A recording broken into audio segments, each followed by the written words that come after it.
নমস্কার বন্ধুরা, কেমন আছেন সবাই? গণিতের ক্লাসে সবাইকে স্বাগত জানাই।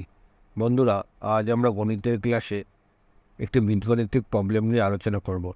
এখানে একটি এক্সপোনেনশিয়াল ইকুয়েশন দেয়া আছে, যেটি হলো 3125 এর power minus A equal to এ।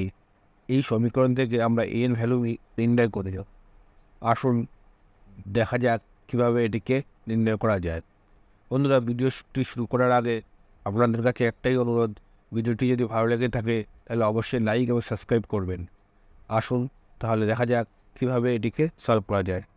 এখানে যেহেতু 3125 পাওয়ার মাইনাস এ আছে আর সমীকরণটি ইকুয়াল টু এ দেওয়া আছে, সুতরাং এখান থেকে আমরা লিখতে পারি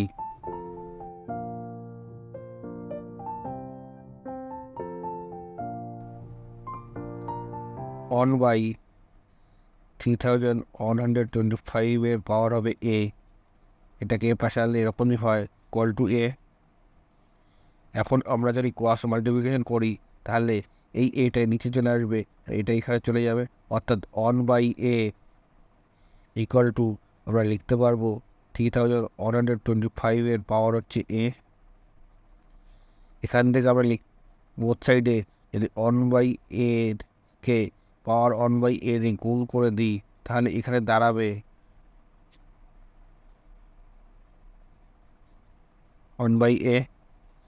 এখন এই এ কেটে যাচ্ছে, তাহলে থেকে থাকছে অন বাই এ তার whole to the power one by a equal to 3/25।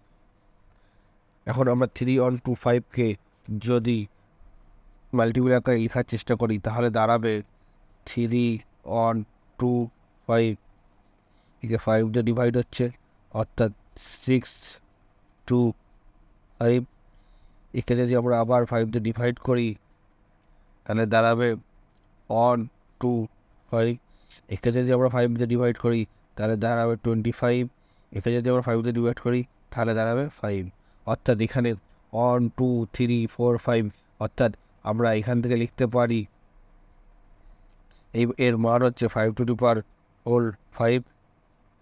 সুতরাং এই সমীকরণকে আমরা লিখতে পারবো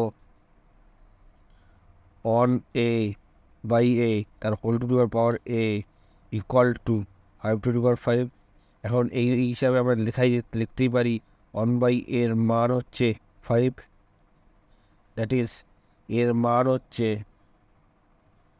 1/5। এটাই এই সমীকরণের সমাধান, অর্থাৎ এর ভ্যালু হবে 1/5। বন্ধুরা, ভিডিওটি যদি ভালো লেগে থাকে তাহলে অবশ্যই লাইক করবেন। ধন্যবাদ।